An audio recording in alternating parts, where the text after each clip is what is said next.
A história começa com um trabalhador esforçado chamado Nora, que realiza alguns trabalhos pela cidade. Ele é bem respeitado por todos devido à sua ética de trabalho e ganha a vida decentemente. Um dia, enquanto está sendo pago, ele ouve uma garota chamando por ajuda e corre para uma caverna, onde descobre que ela está sendo atacada por uma fera feroz. Uma retrospectiva de 15 anos atrás mostra um jovem Nora preparando remédios para sua mãe doente. Trabalhador, Nora se prepara para levar as cabras para fora, mas sua mãe o lembra de não ir além de uma certa rocha. Claramente muito doente, a mãe de Nora o impede de fazer mais chá e se desculpa por não poder fazer mais por ele. Ela pede a Nora para viver a vida que deseja. Naquela noite, Nora prepara o jantar, mas fica aterrorizado ao descobrir que sua mãe faleceu. No dia seguinte, ele enterra sua mãe e começa a aprender a viver sozinho. A vida de Nora é cheia de responsabilidades, mas ele não tem ninguém ao seu lado. Uma noite, ele encontra um livro que desencadeia uma memória de quando seu pai costumava lê-lo para ele. A história era sobre uma aventura em que um grupo de amigos matou um dragão, aprendeu feitiços mágicos com um feiticeiro e quebrou uma maldição sobre uma floresta. Esses aventureiros eram altamente respeitados, pois sempre levantavam suas espadas para derrubar o mal pelo bem de seus amigos. Nora fica maravilhado com essa história e lembra-se das palavras de sua mãe para viver a vida que desejava. Um dia, ele decide deixar a cidade pela primeira vez e declara que se tornará um aventureiro. Nora se despede de seus pais falecidos e sai da barreira que protege sua casa. Após dias de viagem, ele fica espantado com a visão da gigantesca capital real. Ele entra pela primeira vez, maravilhado com todas as pessoas que encontra, especialmente um homem que parece um aventureiro. Finalmente, Nora chega ao seu destino, a Guilda dos Aventureiros, da qual ele havia ouvido falar. Mas o funcionário lhe disse para ir embora porque aquele não é um lugar para crianças. Ele diz a Nora para voltar para seus pais, mas Nora revela que ambos faleceram. O funcionário se aproxima um pouco e explica que aqueles que desejam se registrar na Guilda dos Aventureiros da capital real devem primeiro ter aulas nas escolas de formação reais. Ele sugere que, se Nora realmente quer se tornar um aventureiro, ele deve adquirir algumas habilidades primeiro. Nora ouve que isso envolve aprender magia e a arte da espada, então fica animado para ir às escolas de heróis. Nos livros de histórias, os heróis são fortes o suficiente para derrotar dragões tão grandes quanto montanhas com um único golpe, então Nora está ansioso para aprender como se tornar um herói. Nora comparece à escola de heróis, mas ele só pode assistir enquanto seus colegas começam a desbloquear seus poderes mágicos. O instrutor eventualmente se cansa de esperar que Nora desbloqueie seus poderes e diz a ele que continuar tentando seria apenas uma perda de tempo.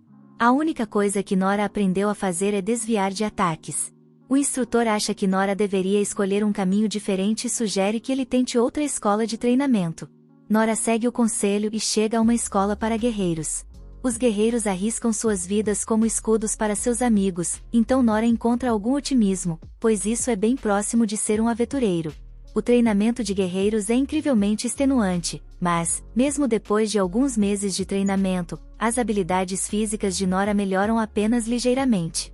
O instrutor avisa que ele perderá a vida se continuar se esforçando tanto e diz a Nora para tentar o treinamento de caçador em vez disso. Infelizmente, Nora é informado que ele é terrível com armamentos delicados, então ele tenta o treinamento de ladrão. No entanto, ele não é adequado para isso também.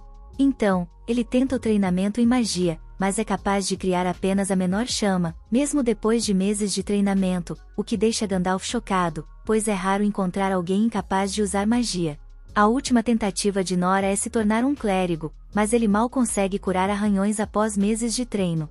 O funcionário fica chocado ao saber que Nora não conseguiu aprender nenhuma habilidade útil após passar 3 meses treinando em cada escola e, infelizmente, diz a ele que não pode se registrar como aventureiro.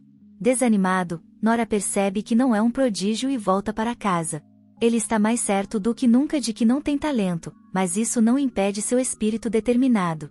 Ele declara que só precisa treinar muito mais. Nora faz sua própria espada e lembra o que seu instrutor de espada disse: se ele praticar uma habilidade repetidamente, pode ser capaz de dominá-la. Defesa foi a única habilidade real que adquiriu durante o treinamento, então ele decide treiná-la de manhã, à tarde e à noite. Após um ano, Nora aumentou tanto sua habilidade de parry que agora pode desviar de 10 espadas em um só golpe.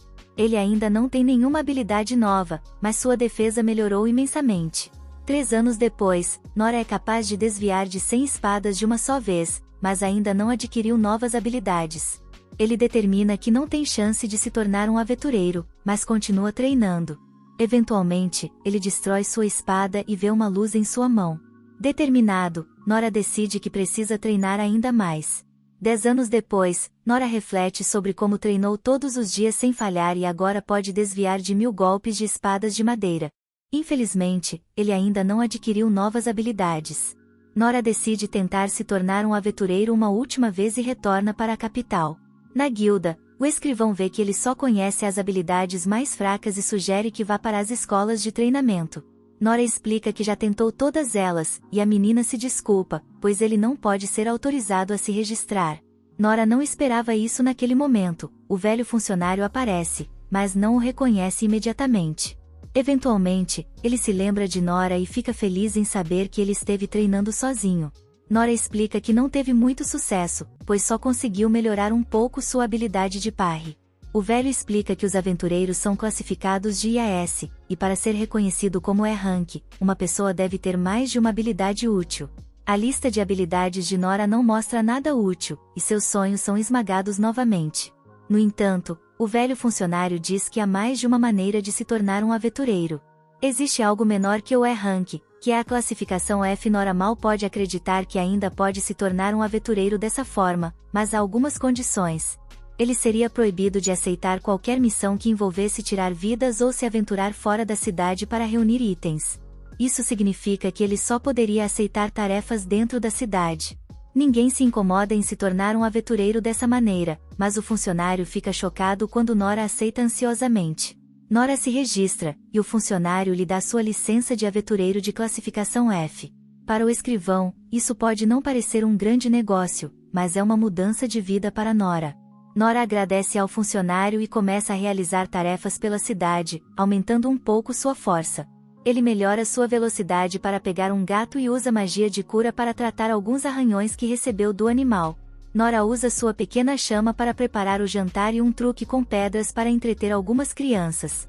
Finalmente, ele realizou seu sonho de se tornar um aventureiro que ajuda as pessoas e teme pedir mais, achando que seria demais. Então voltamos ao presente, onde Nora corre para uma caverna e encontra pessoas sendo atacadas por um monstro. Ele só havia visto monstros em livros e fica chocado com o tamanho da criatura. Alguns guardas tentam proteger uma garota, mas o capitão é atacado. Nora vai verificar o capitão, mas descobre que ele já está morto.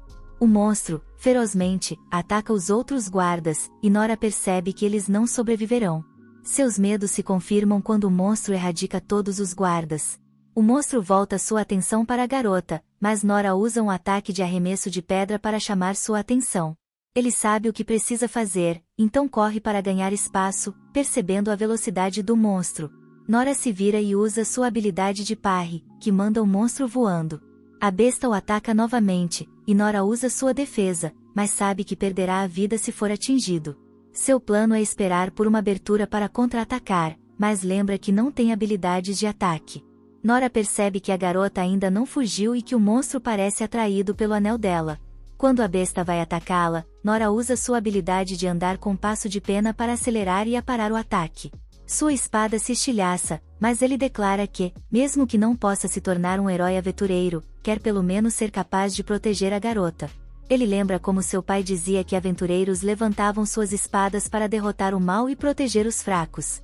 Nora se prepara para o ataque do monstro e usa parry com timing perfeito, parando o ataque da besta e atingindo sua cabeça. Nora percebe que teria sido uma causa perdida se o monstro fosse maior e sabe o quão irrealista seria viajar pelo mundo e se aventurar em seu nível atual.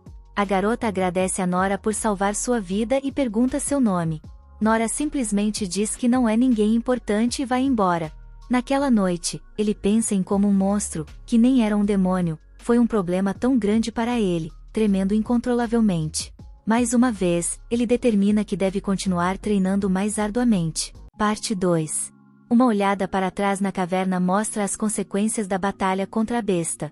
Um cavaleiro pede desculpas por não estar lá para proteger a garota Lin, mas ela diz que está tudo bem, pois não há sentido em ter uma escolta para os julgamentos. A decisão de reivindicar o direito ao trono era de Lin em primeiro lugar.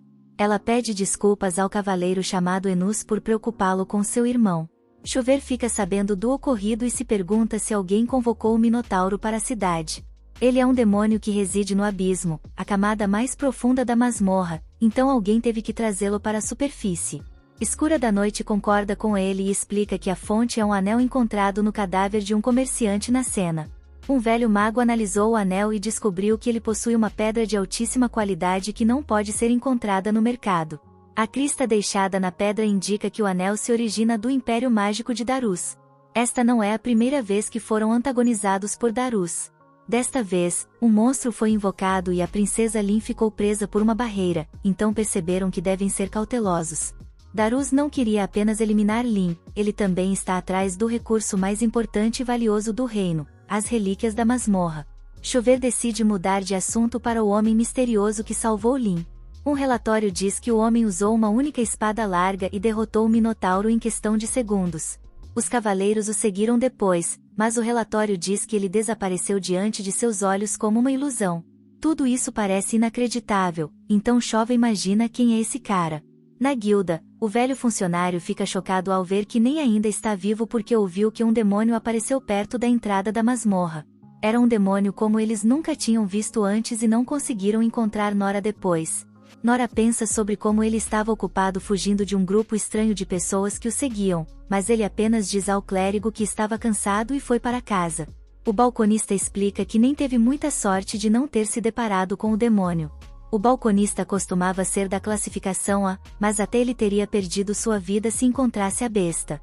Nem assume que o funcionário está falando sobre um monstro diferente daquele que ele lutou, pois o seu era apenas uma grande vaca, não um demônio. O balconista explica que um homem misterioso derrotou o demônio com um único golpe, e o desorientado nem se espanta que existam pessoas tão excelentes no mundo. O funcionário não paga nem pelo seu trabalho, mas se pergunta por que ele não está mais interessado em conseguir um emprego adequado. Nem não tem ideia do que o funcionário está falando. O funcionário mais uma vez explica que existe uma maneira de nem ganhar 30% a mais sem que o balconista fique com uma parte. Nesse momento, eles são interrompidos quando Lin aparece. O funcionário fica chocado ao vê-la, mas Lin está feliz por ter encontrado Nem. Ela usou sua habilidade de detecção de longa distância e pede desculpas por tê-lo feito, mas explica que simplesmente precisava encontrá-lo. Nora assume que ela tem habilidades de ladrão. Ela explica que seu foco é magia e que também tem conhecimento de todos os 6 sistemas de habilidades. Todos estão olhando para eles, então ela sugere falar fora da guilda. O funcionário fica inquieto e se pergunta em que tipo de problema Nem se meteu. Lin explica que falar ao ar livre seria melhor porque há menos gente lá e ninguém será capaz de escutar quando ela usar seu feitiço de isolamento acústico e ocultação. Nem se pergunta se é uma boa ideia ir com ela, mas o funcionário diz que ele deve ir. Nem ouve que todos estão procurando o homem misterioso, mas começam a se perguntar se ele realmente existe. Nem se pergunta quem eles estão procurando, mas Lin diz para ele não se preocupar porque eles não podem ser detectados. Lin fez tudo isso para agradecer a Nem por salvar sua vida e explica que ele, na verdade, salvou a vida de muitas outras pessoas na nação. Nora aponta que Lin é muito forte e pensa que ele apenas interferiu na luta dela. Lin não consegue imaginar o que teria acontecido se não fosse por Nem. Nem decide aceitar os agradecimentos. Lin quer recompensá-lo com sua mais profunda gratidão, mas Nem humildemente diz que não é necessário. O pai dela quer agradecer a Nem pessoalmente, mas ele também acha que isso é ir longe demais. Lin explica que, sendo uma pessoa de alto status, deve dar algo para a pessoa a quem deve sua vida. Ela fica frustrada quando Nem rejeita todas as suas ofertas, dizendo que não precisa de nada dela. Eventualmente, ela começa a chorar e declara que Nem é obrigado a aceitar sua gratidão. Ela se recusa a se mover 1 centímetro até que ele aceite. Nem lembra da determinação que tinha ao tentar treinar nas escolas e decide que não irá embora. Concordando com as demandas dela, ele pensa que conhecer o pai dela não parece ser um grande incômodo. Nora fica surpresa com o quanto Lin está sendo cautelosa. Ela explica que não quer que as pessoas os identifiquem e, para evitar isso, usa habilidades de ocultação, oclusão de detecção e várias outras para escondê-los. Nora fica chocada ao ver o tamanho da casa de Lin, mas ela diz que é comum para famílias como a dela. Finalmente, Nem revela seu nome e percebe que Lin ainda não se apresentou formalmente. Ela se apresenta como Limberg Claes, mas prefere ser chamada de Lin quando está se aventurando. Nem fica impressionado com o tamanho da casa e assume que ela é alguma espécie de aristocrata. Lin pergunta a Enus onde está seu pai, e Enus explica que ele está falando com a rainha. Lin então explica que nem é seu convidado especial, o homem que arriscou a vida para salvar a dela. Enus fica chocado ao ouvir isso e decide levá-los ao pai de Lin. Nora está completamente perdido neste ponto e assume que Enus é a criada da família, embora ache estranho, pois ela teria dificuldades em limpar e lavar roupa com aquela vestimenta. Enus é muito séria, e nem percebe que ela parece desconfiada dele. Um homem chamado Gilbert, de maneira agressiva, pergunta quem nem é, e ele percebe que a casa é bem perigosa. Enus explica a Gilbert que nem é um convidado especial. Gilbert reconhece nem como o homem que todos estão procurando, mas não acha que ele pareça muito especial. Enus diz a Gilbert para acompanhá-los e, secretamente, revela que está cética em relação a Nem, preferindo ter mais acompanhantes por segurança. Gilbert fica muito sério e concorda em ir com eles. Perto dali, o rei está chateado porque Daruz está ignorando o tratado de paz. Ele exigiu que entregassem todos os direitos sobre a masmorra e ofereceu seu poder militar em troca. O rei sabia que era um acordo sujo que arruinaria sua nação, então recusou, mas Daruz avisou que ele se arrependeria de suas palavras. Chuva explica que Daruz não é a única ameaça que estão enfrentando, e o rei percebe que finalmente é hora de agir. Nesse momento, Lin chega com todos. Nem não percebe que todos os outros estão se curvando e simplesmente caminha até o pai de Lin. Chuva vê que Lin está usando um manto de eremita e fica furioso, pois isso significa que ela saiu. Lin explica que teve que encontrar a pessoa que salvou sua vida e apresenta Nem ao seu pai. O pai de Lin está feliz por ele ter vindo e Nem explica que não é um aristocrata, então não sabe a etiqueta adequada nessas situações. O pai de Lin prefere assim, pois torna mais fácil falar com ele, e agradece formalmente a Nem por salvar sua filha. Nem aceita suas palavras como toda a gratidão de que precisa e se sente aliviado, pensando que finalmente pode ir para casa. No entanto, o pai de Lin quer recompensá-lo adequadamente e se oferece para dar a ele dinheiro e terras, querendo saber o que Nem deseja. Nem apenas diz que não quer nada disso. O pai de Lin então oferece tesouros da masmorra. Seu país possui a masmorra mais antiga do mundo e seus tesouros são incrivelmente raros. Todos os itens encontrados na masmorra são armazenados em um salão do tesouro, e ele se oferece para deixar Nem levar metade dos itens guardados lá. Chuva fica chocado e aponta que seu pai está sendo muito generoso. Nem mais uma vez recusa, dizendo que não precisa de nada extravagante e que suas palavras gentis já são mais do que suficientes. O pai de Lin não sabe o que dar a um homem que não quer dinheiro, terras ou tesouros. Nem só quer sair dali. O pai de Lin recorre à sua oferta mais extrema e entrega a Nem a espada que mantém atrás de seu trono. Chuva se pergunta o que seu pai está pensando, mas o rei explica que está tudo bem, pois a espada se tornou nada mais que uma mera decoração neste ponto. Dar a espada nem seria muito melhor do que deixá-la sem uso, e ninguém notaria se ele a substituísse por uma réplica de qualquer forma. Ninguém pode acreditar que o rei está dando a Nem esta espada, e nem fica chocado com o quão pesada ela é. Ele pode ver que a espada não tem preço e declara que não pode aceitar tal presente. O pai de Lin explica que é apenas algo que ele pegou e usou porque gostava, realmente não é grande coisa. Nem decide aceitar a espada. O pai de Lin diz para ele experimentá-la, e o golpe poderoso que ele desferiu impressiona a todos. O pai de Lin fica maravilhado ao ver como Nem consegue balançar a espada com uma mão e pergunta a Nem se ele poderia ajudar a proteger sua filha, já que as coisas estão ficando muito perigosas e ele está preocupado com ela. Nem acha que não há muito que possa ensinar a ela. Além disso, ele acredita que os pais não devem interferir demais na vida de seus filhos e que Lin deve tomar suas próprias decisões. O pai de Lin concorda totalmente com ele, e nem percebe que este homem gosta de rir muito. Decidido a ir embora, o pai de Lin agradece mais uma vez enquanto Nem sai. Nem não pode deixar de pensar que recebeu algo muito valioso. Só então ele percebe que a espada é igual à que ele sempre limpa para uma senhora idosa, e se pergunta se isso tornaria seu trabalho mais fácil. Do nada, Enus aparece para falar com Nem. Ele se pergunta se está em apuros, mas fica chocado quando Enus se ajoelha.